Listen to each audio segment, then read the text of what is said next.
I thought I'd do something a little different today.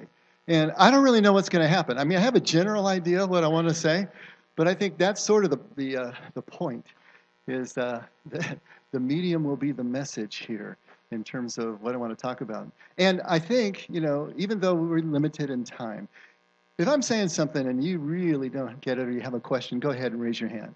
We'll be a little bit interactive today. So that adds a whole nother level of unknown, you see.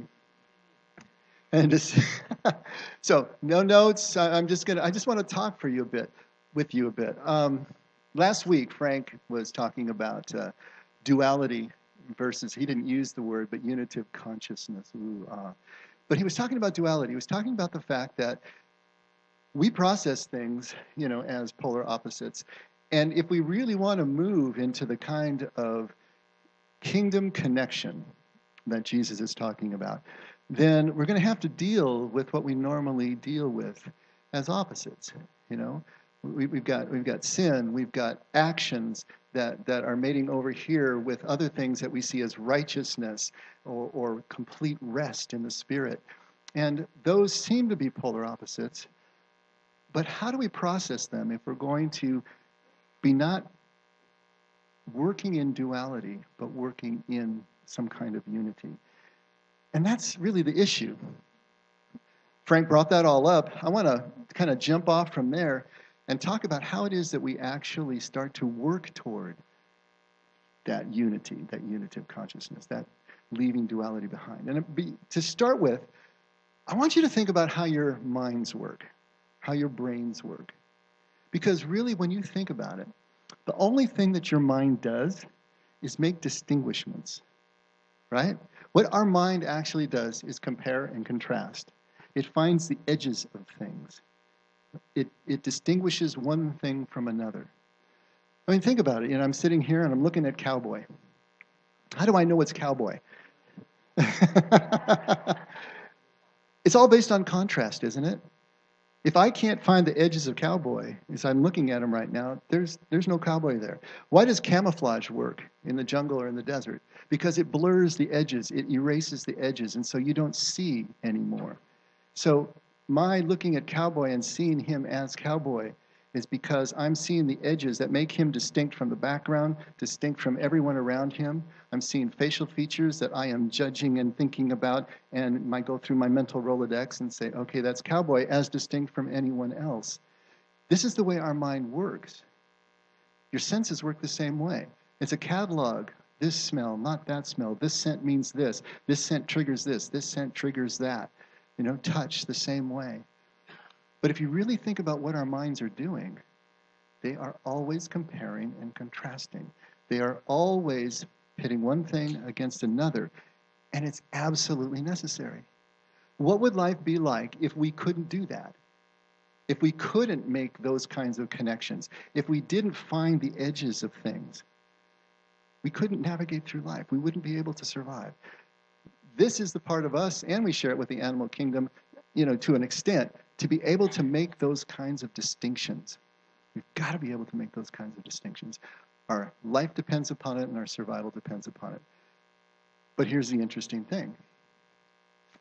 Even though our survival depends on our ability to make distinctions, what we talk about as happiness, what we talk about as contentment, what we talk about as meaning or purpose, or even our identity, is not based on making distinctions, but on erasing those distinctions, on being able to see things not as separate pieces and parts, but as one whole. Our minds are working against us.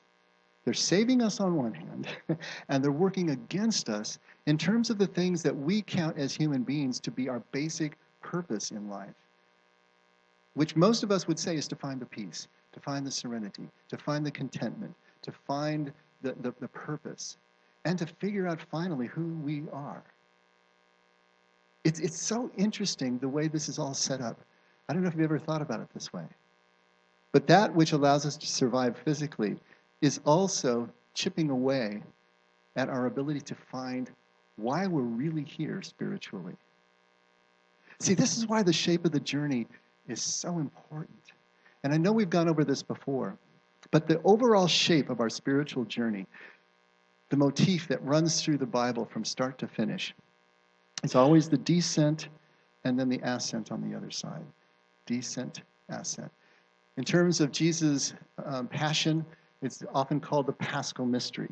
This is the Jesus dying, going into Sheol, and coming back the other side into his ascension and resurrection. That shape, he called it the sign of Jonah when he was asked for a sign, right? Jonah going into the belly of the whale for 3 days, that significant number, symbolic number, and coming out the other side. But everywhere you see 40 in the Bible, it's that shape reasserting itself. 40 means a time of trial and testing into a rebirth, the symbolic meaning of that number. So wherever you see those 40s, it's the same shape. It's the descent before the ascent. So why? Why is that pervasive? Why does that appear over and over and over again? How many of you in here have heard me talk about the hero's journey or rites of passage? Okay, how many have not heard me talk about that? Are a few? Okay, so there's a few, but we're not going to spend a lot of time on this, but this is the pattern reasserting itself. Joseph Campbell, who was a famous anthropologist of the 50s and 60s and into the 80s, anyway, he wrote a seminal book called The Hero with a Thousand Faces. And in that book, what he proposed was that there's one story that we tell ourselves over and over and over again. Since we were painting on cave walls until last week, till today, we've been telling ourselves one story over and over again. He calls it the monomyth. It is the story of the hero's journey. It is the same shape, though. The shape is what we need to key in on. That's going to help us to balance between this necessary duality of the way our minds work and the unity that we're looking for, even if we don't quite know it yet. And so all these stories, from Odysseus going to Troy and coming back again, to Percival looking for the Holy Grail, his search for the Holy Grail, to Luke Skywalker, to Dorothy Gale in The Wizard of Oz, to Neo in The Matrix, all of these are heroes' journeys. And most of the stories that you look at, whether they're movies or books, they're going to have the same shape. And the shape is always that you start with the hero or the heroine in his or her familiar life, in the life that they know, that they're comfortable with. And then something happens to take them out of that life. Either it's their own yearning for something else, their own dissatisfaction, or it's something that comes in and jars them and moves them out of the comfortable place. Think of Frodo in the Lord of the Rings, right? Moves them out of the comfortable place into another world that all the rules are different. Everything has changed. There's monsters and there's supernatural characters and they have no idea how the rules work, no idea what's going on. And then a guide shows up and gives them a tool or a boon, something that they can use to be able to navigate. And they're given instructions and there's challenges and things that they need to do. And if they can navigate that new world, if they can make the full circuit, they come back to where they started, but not the same person again. Familiar story, right? It mirrors the rite of passages that mankind has been doing since the dawn of time, where you have a separation, a transition, and a reincorporation. The shorthand for us is the Aborigines' walkabout. When boys are at the age to become men at 13 or 14, 12, they are taken by the men out of the company of women, out of the tribal center, out into the bush. There are ceremonies out there that usually involve cutting and some kind of bloodshed, because there's always a wounding at the beginning of these stories. And then the little boy has to walk the bush for up to 6 months by himself, using the song lines that he has been drilled by his tribe since birth to guide him to be able to navigate through the wilderness for up to 6 months with no tools, nothing, just dropped off. I remember sometimes when I was driving Brennan home when he was little, I say, if I dropped you off right here, would you know how to get home? No, don't do it. That's essentially what you're doing with these 12-year-olds. You're dropping them off in the middle of the bush and saying, okay, find your way home. Sometimes these boys travel hundreds of thousands of kilometers using their song lines, having to fend for themselves, knowing what plants are poisonous, what plants can heal wounds, how to fashion their weapons or their tools, how they can get food, how they can make fire. All this they need to do. And at the same time where they're out there, They're using the song lines to connect to generations upon generations of their people in a spiritual way, finding their interior silence, finding their connection, so that when they do return to the tribe, they are recognized as men within that tribe. They have proven themselves physically, and they have proven themselves spiritually as well. They have combined both the mind's ability to make the distinctions, to be able to survive under harsh conditions, but they've found that unitive consciousness, that place of oneness as well. And they bring that back into the tribe. Think about Dorothy Gale. Think about the Wizard of Oz. She's in black and white Kansas. She's yearning for something else, right? She's not with her parents. There's some trauma back there that is backstory that we aren't told about. She's living with her aunt and uncle. She's useless on the farm. She doesn't want to be on the farm. She's always singing about something over the rainbow. And when she runs off and then has to try to come back, then the cyclone takes her to Oz. And she's in this beautiful land that she always wanted to experience. But what happens when she gets there? All she can think about is getting back home. So for Dorothy, the call to the hero's journey, the call to this deeper consciousness was felt as a deep dissatisfaction. She sees it as trying to find something outside of herself, something out there over the rainbow that will come in and fulfill her in a way that she does not feel fulfilled. Heal the broken spaces and the trauma that's left from whatever is in her past. When she gets there, then she sees the journey as getting back home again. But she's thinking, getting back home again. Now that will even everything out. Bring back the equilibrium. Bring back my meaning and purpose. And when she finally meets up with the wizard, and he gives her what he feels is an impossible task to bring back the broomstick of the Wicked Witch of the West, then she thinks that's her journey. She's got to get the broomstick. But it's all in service of. It's a means to an end to get back home again. And here's the key to a hero's journey. Really think about this, because it's going to be the key to your journey and my journey and everyone's journey. Dorothy is completely caught up in leaving home, getting back home, doing all of the individual tasks that she needs to do in order to complete the journey as she sees it. But there's a moment right toward the end of the movie when everything that she's tried to do, every resource that she has worked on, betrays her, flees, and the balloon is sailing off because Toto messed up the exit, right? And all of a sudden she's feeling completely forlorn. She doesn't know what to do anymore. The wrong idea we have about the hero's journey, the journey of our lives, is that is a journey of acquisition, that there's something that we have to get out there to bring in to make ourselves whole. What the journey really is, it's a journey to the point of release. As she stands there, as the balloon is sailing out of sight, Glinda comes back into the picture and says, you already had everything you needed to go home anytime you wanted. You had the ruby slippers on the entire time. And there is a moment there where suddenly she, even if she's not completely sure, she gives herself over to this power within herself. Her traveling companions, right? Scarecrow, Tin Man, and Lion, those were just her own interior attributes. That was her own intelligence. That was her own compassion, her own fortitude that was always there, but gets built up. You know, the story shows them as external characters, but it's her own interior attributes that she didn't know she had being built up. And when the wizard, fraud that he is, shows each one of those characters that they already had everything that they needed, he gives them a little testimonial. She realizes at the same time she has everything that she needs to do what she needs to do. And she clicks those heels and she ends up back in black and white Kansas with the same ring of faces around her. And what does she say? Next time I go looking for my heart's desire, I'm not going to go looking any further than my own backyard. Because if it's not there, I never really lost it to begin with. What she realizes in that journey is that it's not about finding something that she doesn't have. It's about releasing what she thought she knew about the journey The journey is not about the details. The journey is not about the tasks. The journey is not about the accomplishments. It's not about overcoming the challenges. But here's the difficult part.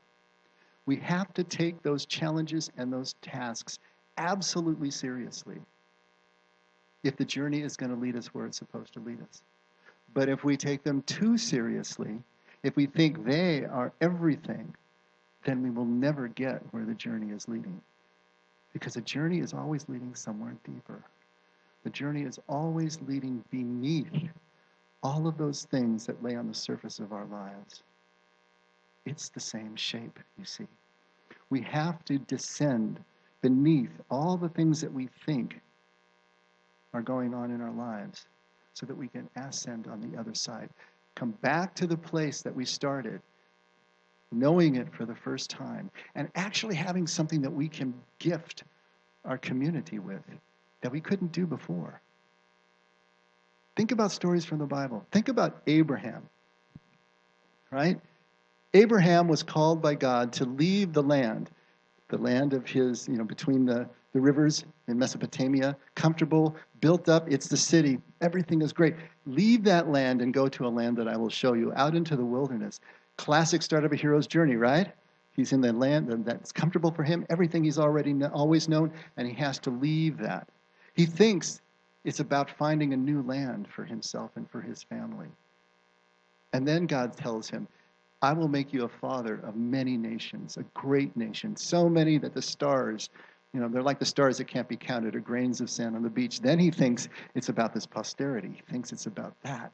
But then he realizes he doesn't have an heir. How is he going to be able to have this great nation that God is talking about if he doesn't have an heir? And so he starts, like Dorothy, using everything that's available to him. And he uses the handmaiden, and he fathers Ishmael, and all that goes on. And when he's 100 years old and Sarai's 100 years old, God promises them a child, and they laugh. But the child is born. He thinks then the child is the agent of God's promise. The child is all about the journey. Yitzhak, which means laughter, Isaac. That's the way this is all going to take place. And then God takes him to the top of Mount Moriah and says, sacrifice your son. And we think, why in the world would God do that? What's going on here? But see, this is the climax. This is the point of Abraham's heroic journey, where he finally realizes what it's all about. He thought it was about all these other things. But on that mountain, facing the sacrifice of his son, the agent of God's promise, instead of trying to acquire what he thinks the journey is about, he releases, he lets go. And he becomes willing to kill even the promise, the miracle child. That wasn't God's intent. But what it was that point of release where he realizes that it's his faith, his absolute conviction that no matter what is happening on the ground at any given moment, God's promise will not come back void. It will be fulfilled. That bedrock faith became the beginning of the three great monotheistic religions that we have today. He had to release. How about Moses? Moses gets the call from God. He's 40 years in the backwater of the Midian. His first 40 was as a prince of Egypt. He gets in trouble there. He flees. He ends up with Jethro, and he marries there, and he has a family. He's a shepherd for 40 years. And then God calls him from the burning bush to go back to Egypt and call his people out. The last thing in the world he wants to do. But there's that wounding, right? But he goes. And he thinks the journey is about bringing his people out. He thinks the journey is about battling Pharaoh and battling the elements and everything that was needed to get his people to that promised land, to that land in Canaan. But when he is at 40 years later, at the top of Mount Nebo, looking out over the promised land, he can see it from the shores of the Western Sea all the way to the Jordan. It's all stretched out before him. And he has that moment of release. He realizes that the land that God promised his people, promised him, was not the real estate that's rolled out before him. It is the relationship of a people to their God. So different. And he realizes at that moment, in that relationship of the people directly to their God, of nations directly to their God, there's no more place for him. He has become a divine distraction. They have relied too heavily on him for too long. They have imprinted on him. He stands between the people and their God, and he lays down his life for his people. Dies on that mountain, never goes in. But it was his moment of release when he realized, what is this journey about? Think about Solomon, young boy, taking over the throne for his father David. God comes to him in a dream and says, what is it that you desire? And he says, I'm just a kid. I don't know how to rule a nation. What do I do here? I need your wisdom, Lord. I need to be able to rule these people and rule it wisely and rule them justly. And God is pleased with that and grants him wisdom. And he pursues that wisdom. But because he asked for wisdom, God says, I'm also going to give you all the things that you didn't ask for, the power and the wealth. I'm going to give you the long life. And he gets all that. And it's not till the very end of his life, as he records in the book of Ecclesiastes, that comes his moment of release. And when we read Ecclesiastes, it sounds so depressing. It sounds so dark. But it is a man at the end of his life realizing what the journey was really about. It wasn't about all of the things he thought. It wasn't about all the public works he did. It wasn't about all the vast accumulation of wealth. It wasn't about all the concubines. It wasn't even about the wisdom itself that he treasured above everything. Because he realizes even the fool is going to die as I'm going to die. And the sun falls on the just and the unjust. What does he say? Even a live dog is better than a dead lion. There's just so many images in Ecclesiastes. It's his moment of release. He realizes it is not about everything that I thought it was. It's about this much deeper place. And he lays down his life's work for his people. This is the shape of the journey. This is the way it works. There's a wonderful movie, if you get a chance to see it. It may not be everybody's cup of tea, but I liked it. It's called Hero, appropriately enough. And it's set in the Warring States period of China, which is like, I don't know, 2nd, 3rd century BC, where China broke down into 7 warring nations. And there is a nameless swordsman whose community, his kingdom, was devastated by a neighboring king. And he has vowed vengeance on this king. And he has spent his whole life training martial arts so that he can assassinate and kill that king as vengeance for what he did to his people and his family. And as he is getting ready to attack the king, he comes across another swordsman that he has to defeat first, who is called Broken Sword, appropriately enough, very allegorical. Broken Sword had the same agenda. He was going to kill the king. But in his preparation for the assault, he started to learn calligraphy because he understood the connection between the pen, the brush, and the sword. And he thought this was going to take him to the level where he could defeat the king. But in his journey, in his delving into the calligraphy and the symbolism and the beauty of the art, he takes this deeper journey so that when he's finally face to face with the king, he sees the king's true heart. He understands that for the greater good, he can't kill the king. Because what the king had done and what the king was doing was unifying China, reunifying these warring states. As brutal as his conquest would be, it was far better than what was going to happen if those states kept fighting each other and the bloodshed and the torn lives that would occur. He sees all that because he has taken this deeper journey into his art, and he doesn't kill the king. So here comes Nameless. And Broken Sword is trying to get these things across, but he realizes he can't defeat him physically, and he can't convince him because nobody convinces you of your own hero's journey. You got to take the journey. So what does he do? He gives him 2 calligraphies to interpret. And the first one, the symbol of it, could be translated all under heaven or our land. And it comes from a Chinese proverb that says that you can only enjoy life when all under heaven are enjoying life, and you will suffer as all under heaven suffer. And so Nameless realizes that there is something here. He doesn't quite get it yet, but there's something here about being completely unified with all the people instead of just a narrow agenda that he's on. His journey is about killing the king. That's all he can think about. That's all he can process. And now he's given something like this.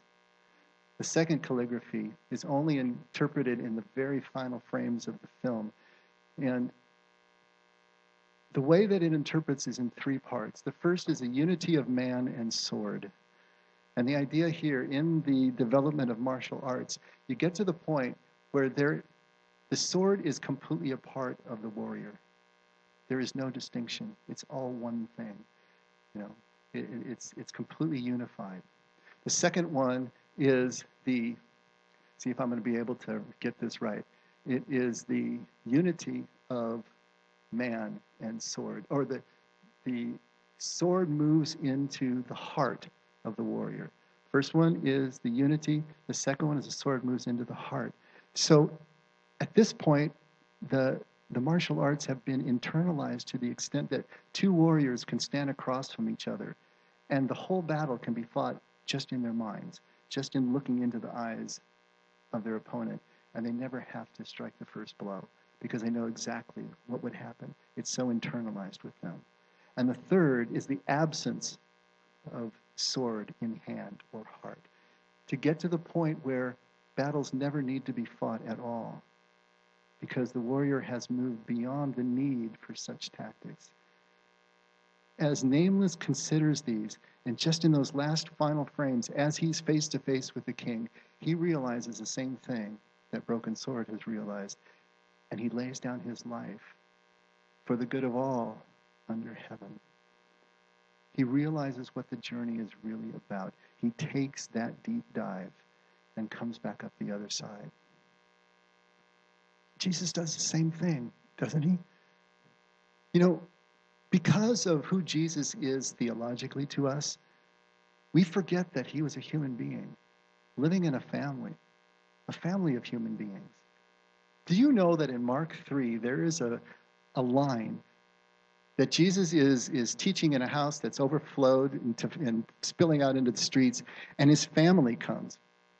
His brothers and sisters, maybe even presumably his mother, they just say his family comes, and they say, we need to take him. We basically need to take custody of him because he's crazy. He is out of his mind. The Greek literally is, he is beside himself. They think he's nuts. Absolutely think he's nuts. Another time that he is teaching in a person's house, and his disciples come to him and say, hey, your brothers and sisters and your mother are outside. He said, who are my brothers and sisters and my mother? Look around you. These people right here who are with me, who listen to my words, they are my brothers and sisters and mother. You think there was a little dissension in Jesus' house? Maybe just a smidge? Think about it. He was the eldest. He was the eldest of his family. Presumably, Joseph is dead, right? You don't hear about him. And so that means Jesus was now the patriarch. He was the leader of the family. He was the one charged with taking care of his mother, taking care of the family business, taking care of the estate. And yet he's constantly being pulled sideways off that track. At a certain point, when he's only in his late 20s, maybe 30, he goes to be baptized in the river by his cousin. And then immediately he is called out into the wilderness for 40 days to face down these three challenges laid at him by the adversary. Do you think his family was happy about that? Do you think that was easy for Jesus to leave the comforts of his home, such as they were? Poor people, yes, but still, they had a business. They had homes. They had family. They had connection. They didn't want Jesus to leave. They thought he was crazy. For him to do what he did cost something. And then he goes out into the wilderness, and he has to face down what any of us think this journey is about.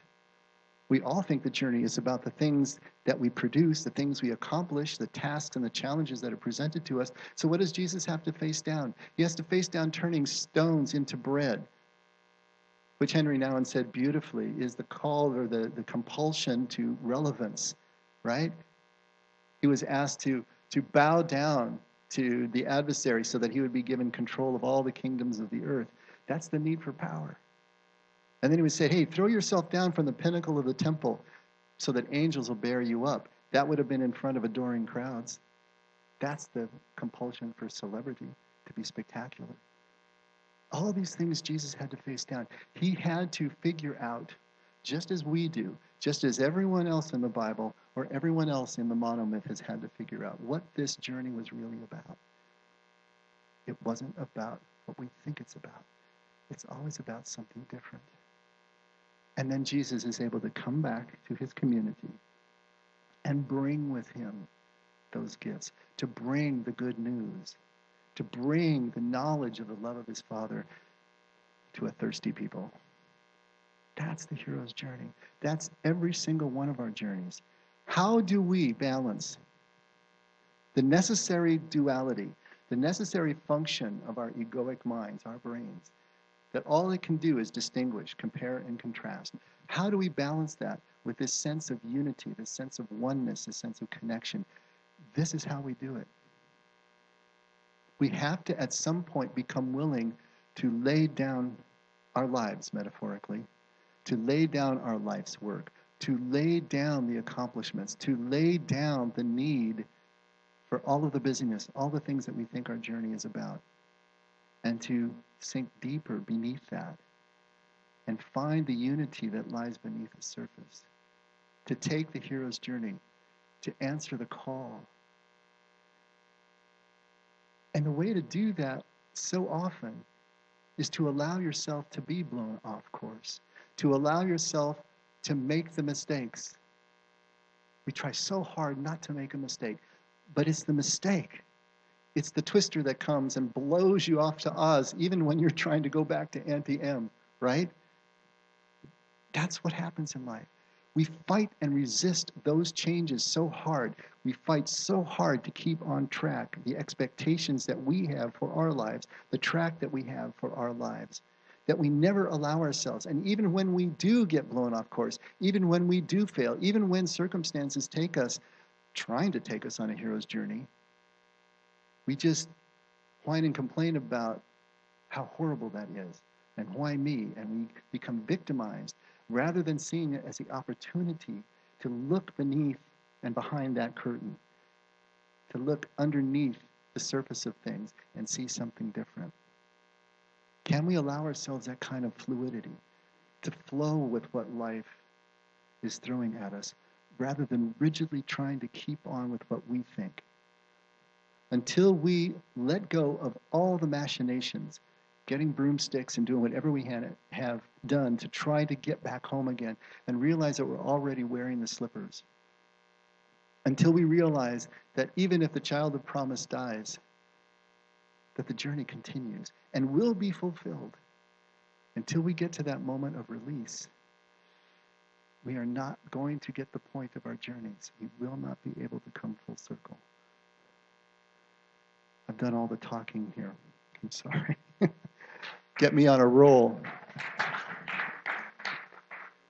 How much time have we got? 10 minutes? Have I said anything that is stirring anything in you that you want to contest, throw back at me, talk about? Yeah, go ahead, Steve.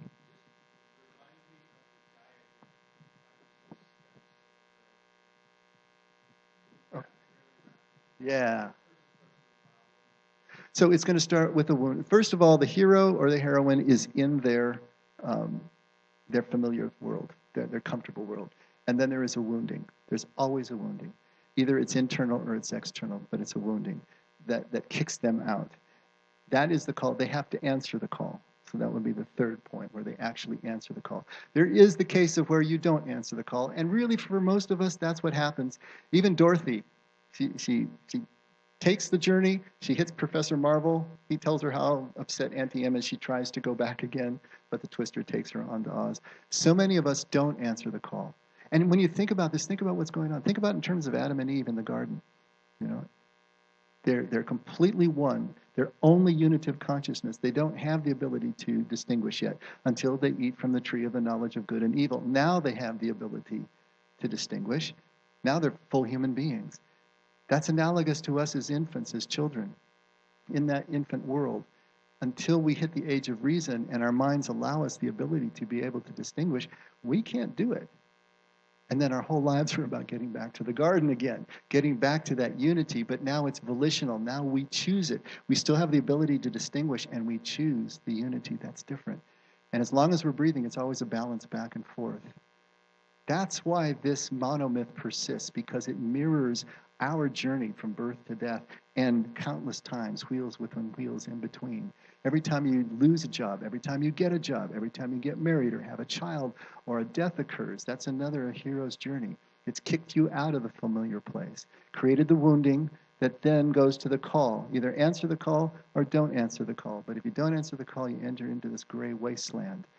You're stuck between the barred gates of Eden on one side and your fear to go forward on the other side. Once you've answered the call, then there is usually a guide or a series of guides that show up and give gifts, give tools, give some sort of advantage and help for you to be able to take charge of and answer the challenges and the tasks that are going to be laid in front of you. And so there's the period of all the challenges. And then there is the choice to return home or to take another journey. It depends on the nature of the story. And then coming back again and rejoining. So those would be like the 5 stages of the hero's journey. Simpler in the rite of passage, where it's simply the separation, the transition, and the reincorporation. But it's the same basic motif. It's the same shape of the journey every time. Separation, descent, and then reascension on the other side. Yeah, Jim.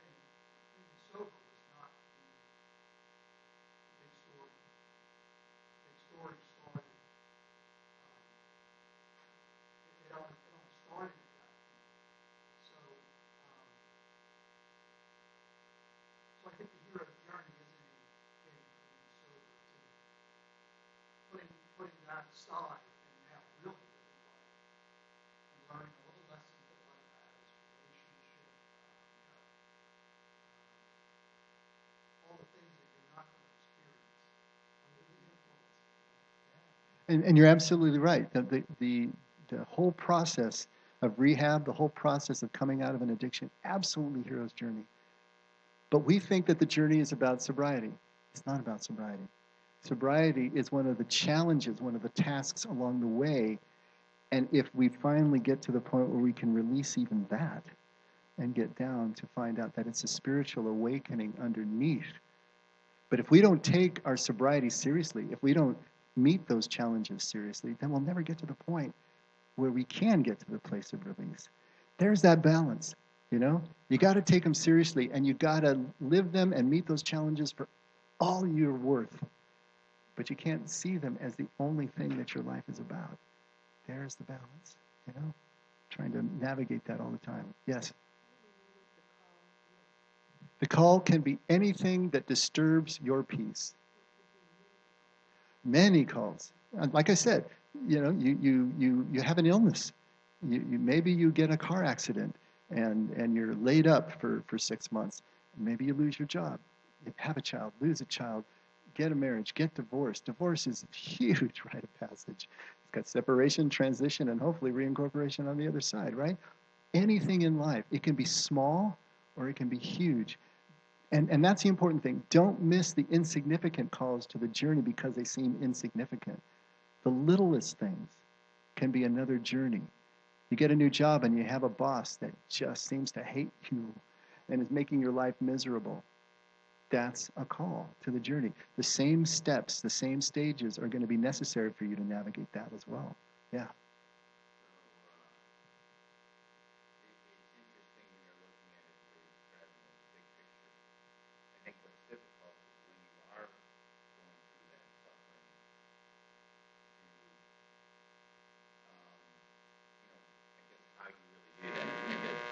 Saying, no, I'm not going to be the victim, be maybe confident, or what's the word I'm looking for, to be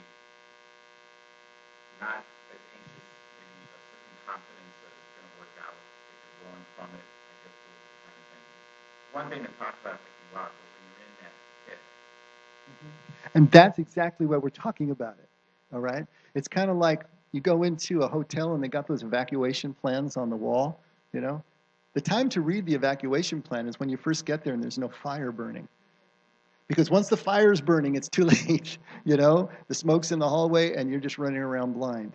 So this is what we're doing. We're giving you the evacuation plan so that when you're in the midst of it, like you're talking about, when it's all so crazy, you can at the same time say, okay, I know what this is. This is the call to the journey. Or when you're in the midst of the transition and the challenges hit you and you're struggling, and when someone comes along and helps you or gives you advice, you know, how hard is it for us to submit to someone else's advice or actually listen to someone's counsel? But they can be the guide along the way that if you will just take what they're offering, you know, you're getting your ruby slippers. So if you know the shape of the journey beforehand, you can continue to move through it even when everything in you is going nuts. Maybe the workouts that the person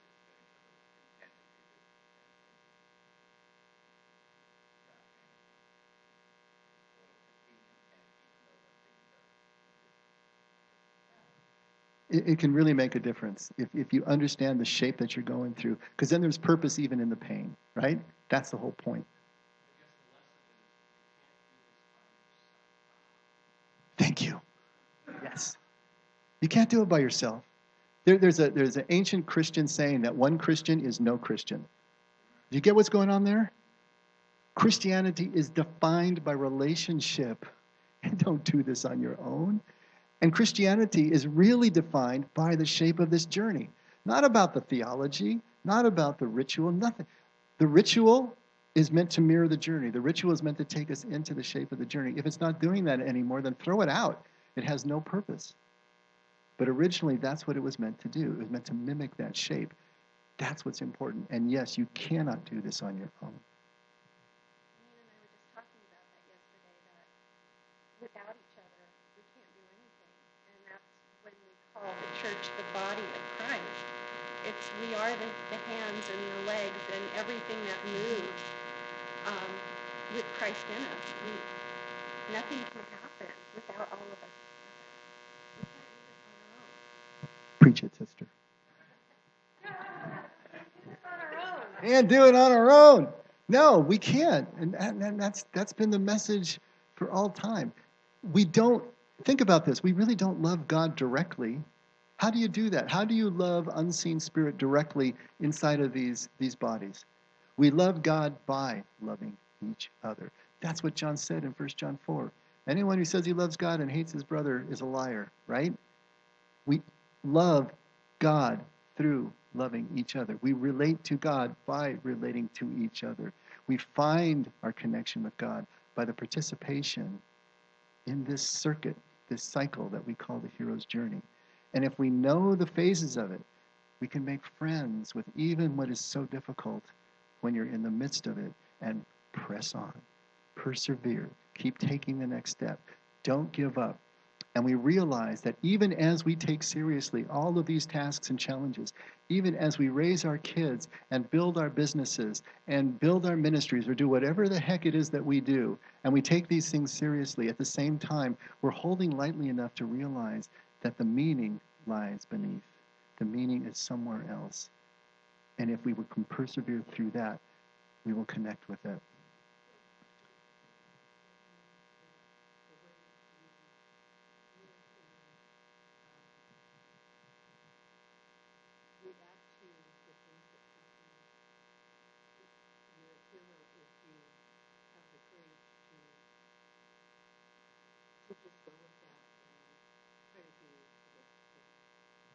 Let me read this and see if that's, because I think it's going to answer your question.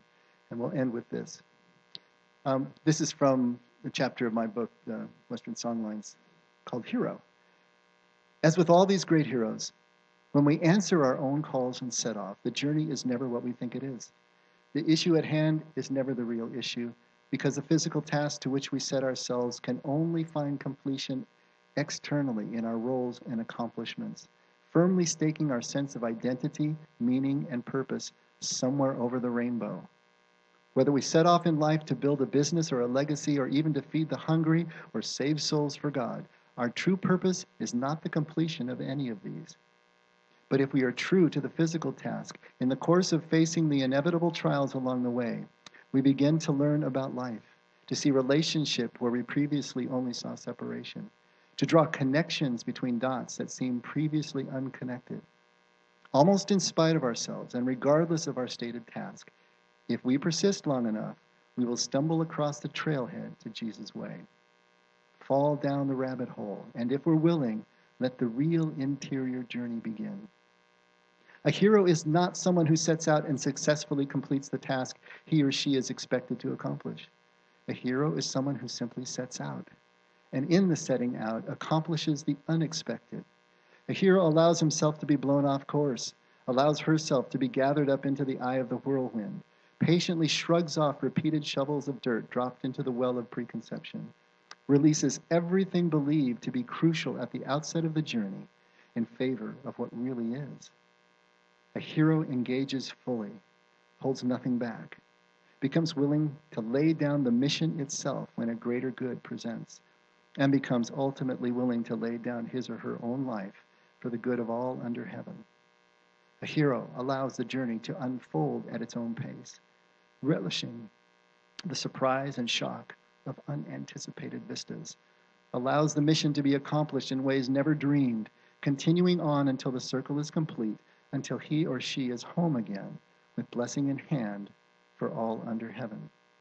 Recalling T.S. Eliot, at the end of our exploring will be to arrive where we started and know the place for the first time.